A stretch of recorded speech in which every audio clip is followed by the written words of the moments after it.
শাহবাগ চত্বর যেখানে দাঁড়ায় ইসলামের বিদ্বেষীরা ইসলামের ব্যাপারে উল্টাপাল্টা কথা ছড়ায়, যেখানে দাঁড়ায় আল্লাহ আল্লাহ রাসূলের কটূক্তি করা হয়, ওই জায়গার নাম আর শাহবাগ থাকুক এটা আমরা চাই না। ওইটা হবে ওসমান হাদি চত্বর।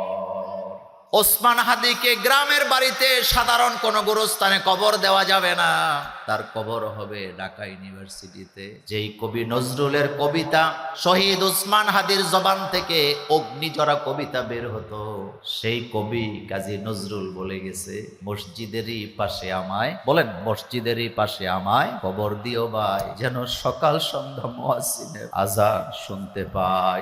আমাদের দাবি ছিল ওসমান হাদিকে সাধারণ কোনো গোরস্থানে কবর দেওয়া যাবে না, কবি নজরুলের পাশে ঢাকা ইউনিভার্সিটির মসজিদের পাশে ওসমান হাদিকে কবর দিতে হবে। আমাদের সেই দাবিও কবুল হয়ে গেছে। আর সারা কিয়ামত পর্যন্ত ওসমান হাদিকে দেখবে তারা, ঢাকা ইউনিভার্সিটিতে পড়তে যাবে যারা। কি মৃত্যু, কি কপাল তার!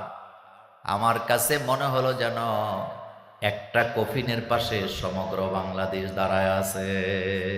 ওসমান হাদির কবর ঢাকা ইউনিভার্সিটির ভিতরে দেওয়ার আরেকটা উদ্দেশ্য হলো, কিয়ামত পর্যন্ত যারা ঢাকা ইউনিভার্সিটিতে পড়তে আসবেন তারা মনে রাখবেন রবি ঠাকুর আমাদের বন্ধু নয়, কারণ এই ইউনিভার্সিটির বিরুদ্ধে করেছিল রবি ঠাকুর। 2 নাম্বার, ঢাকা ইউনিভার্সিটিতে যারা পড়তে আসবে তাদের হৃদয়ের ভিতরে একটা চেতনা জাগ্রত হবে, আমার সার্বভৌমত্বের জন্য, আমার অধিকারের জন্য বিদেশীদের পরাধীনতার শিকল থেকে বাংলাদেশকে মুক্ত আকাশ দেখার জন্য জীবন দিয়ে গেছে আমাদের প্রিয় শহীদ হাদি।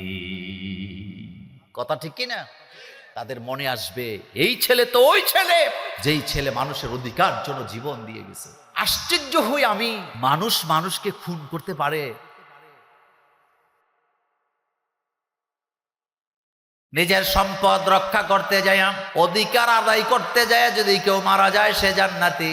জাতির উপকার, মানুষের উপকার করতে যায় যদি নিজের মধ্যে একলাস সহিতে মারা যায় সে জান্নাতি। জান্নাতি মৃত্যু আমাদের কামনায় আছে না নাই? এই যে আপনারা দেখছেন আপনাদের ছেলে ওসমান হাদি দুনিয়া থেকে বিদায় হয়ে গেছে, অনেক আলোচনা তাকে নিয়ে করছি, আর করতে চাই না, শুধু একটা কথা আপনাদেরকে বলে দিয়ে যাই। ওসমান হাদির জানাজার দিকে তাকালাম, নিজে যেতে পারি নাই ব্যস্ততার কারণে ঠিক, কিন্তু মনটা ঢাকাতে পড়েছিল একটাই কারণ, আমি নিজের চোখে ছবিগুলা দেখলাম আর আমার কাছে মনে হলো যেন কি মৃত্যু, কি কপাল তার! আমার কাছে মনে হলো যেন একটা কফিনের পাশে সমগ্র বাংলাদেশ দাঁড়ায় আছে। আল্লামা লুৎফুর রহমান সাহেবের জানাজায় গেলাম লক্ষ্মীপুরে। মনে আছে লুৎফুর রহমান সাহেবের কথা? কি আলেম ছিল, 60 বছর প্রায় কোরআনের কথা বলে গেছে নির্দ্বিধায় সারা পৃথিবীতে। আল্লামা লুৎফুর রহমান সাহেবের জানাজায় যেদিন দাঁড়ালাম মাঠে, আমার পাশে দাঁড়ানো ছিল মুহাদ্দিস আবু নসর আশরাফি। এক মাথা থেকে আরেক মাথা জানাজা দেখা যায় না। আমার হাত ধরে আবু নসর ভাই বলতেছে, মোল্লা ভাই একটা জিনিস দেখে আমার ভয় লাগে। আজকে তাকায় দেখে আল্লামা লুৎফুর রহমান সাহেব মারা গেছে, মানুষের দল, জানাজার এক মাথা থেকে আরেক মাথা দেখা যায় না। আমি আবু নসরেরও তো ভয় হয়, আমি আবু নসর আশরাফির, মোল্লা নাজিমের, মুস্তাক ফয়েজিদের জানাজায় কি আদৌ এত লোক হবে কিনা, এটা দেখেই তো বোঝা যায় লোকটা কত আল্লাহওয়ালা ছিল। আবু নসর ভাই আমাকে বলতেছে, মোল্লা ভাই আমাদের জানাজায় কি এত লোক হবে? আমাদের জন্য কি এত লোক দোয়া করতে আসবে? আজকে ওসমান হাদি তার জীবনে যত বক্তৃতা দিছে, আমি যা যা শুনছি আমার কাছে মনে হয়েছে যেন আল্লাহ তার সবগুলা কথা কবুল করে নিছে।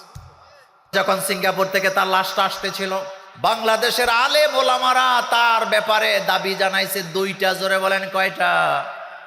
তার ব্যাপারে আমাদের 2টা দাবি ছিল, তার ভিতরে একটা দাবি ছিল শাহবাগ চত্বর যেখানে দাঁড়ায় ইসলামের বিদ্বেষীরা ইসলামের ব্যাপারে উল্টাপাল্টা কথা ছড়ায়, যেখানে দাঁড়ায় আল্লাহ আল্লাহ রাসূলের কটূক্তি করা হয়, ওই জায়গার নাম আর শাহবাগ থাকুক এটা আমরা চাই না, ওইটা হবে ওসমান হাদি চত্বর।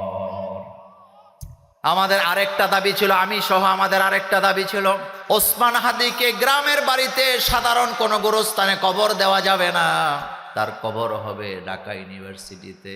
যেই কবি নজরুলের কবিতা শহীদ ওসমান হাদির জবান থেকে অগ্নিঝরা কবিতা বের হতো, সেই কবি কাজী নজরুল বলে গেছে, মসজিদেরই পাশে আমায়, বলেন মসজিদেরই পাশে আমায় কবর দিও ভাই, যেন সকাল সন্ধ্যা মুয়াজ্জিনের আজান শুনতে পাই।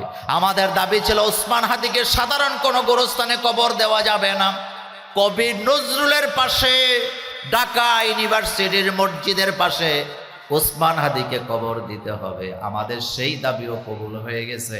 আর সারা কিয়ামত পর্যন্ত ওসমান হাদিকে দেখবে তারা, ঢাকা ইউনিভার্সিটিতে পড়তে যাবে যারা।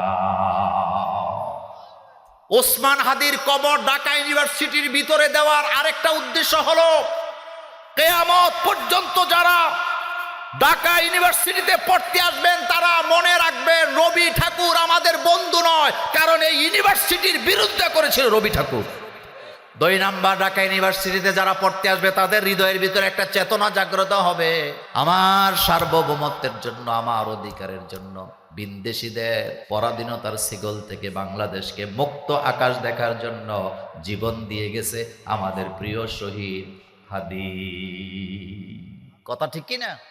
তাদের মনে আসবে এই ছেলে তো ওই ছেলে, যেই ছেলে মানুষের অধিকার জন্য জীবন দিয়ে গেছে। আশ্চর্য হই আমি, মানুষ মানুষকে খুন করতে পারে? আপনি বলেন তো, আপনি যে একটা মানুষকে মারলেন, আপনি তার ঘরে যেয়ে দেখেন তো তার ঘরের অবস্থাটা কি? আল্লামা সাঈদী সাহেব একটা ওয়াজ করেছিলেন আজ থেকে 35 বছর আগে। তিনি বলেছিলেন, তুমি যে একটা মানুষকে হত্যা করছো, ও যুবক, ওই হত্যা যাকে করছো তার বাড়িতে রাতের বেলা নীরবে নীরবে যায় দেখবা, তার মা সন্তান হারা বেদনায় সারা রাত বিলাপ করে কাঁদে, ঘুমায় না। তার স্ত্রীটা বিধবা, আল্লাহর কাছে সারা রাত কান্দা কান্দা তোমার জন্য বদদোয়া দেয়। তার সন্তানগুলা এতিম হয়, এতিমের আহাজারি তোমার আমল নামার উপরে জমা হয়।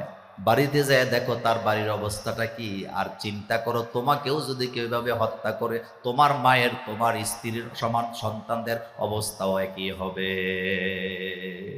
আপনি যে আপনার ভাইটাকে ঠকায় দিলেন, সে যে রাস্তায় রাস্তায় ঘুরতেছে বাপের সম্পদটা পাওয়ার জন্য, আপনি নিশ্চিত থাকেন যে সম্পত্তি আপনি ভাইদেরকে ঠকাইয়া সন্তানদেরকে দিয়ে গেছেন, ভাই যে রাস্তা রাস্তায় ঘুরছে একটা কষ্ট নিয়া, এই কষ্টের কারণে আপনার সন্তানেরা আপনার মৃত্যুর সাথে সাথে জমি জামা বিক্রি করিয়া ভিক্ষুক হইয়া দুনিয়াতে ঘুরবে। আপনি যে আমার একটা থাপ্পড় দিছেন, আমি দুর্বল, আপনাকে কিচ্ছু করতে পারি নাই, মোছে তেল দিয়েন না, কারণ আল্লাহর দ্বারা ইন্না বাদশা রব্বিকা লাশাদীদ।